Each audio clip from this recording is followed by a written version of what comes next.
destekliyoruz. Sonuna kadar gidilmesini istiyoruz.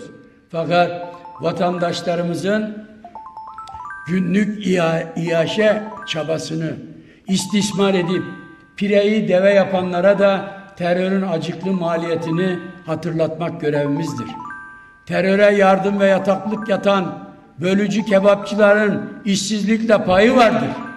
Bir eli yağda, diğeri balda, yediği önünde, yemediği ardında, bir giydiğine bir daha dönüp bakmayan ama sırayı siyaset alınca sahte vicdan ve merhamet edebiyatı yapan bir avuç kaymak tabakadan, imtiyazlı azınlıktan, merdane gibi dönen devrimci bozuntularından öğreneceğimiz hiçbir şey yok.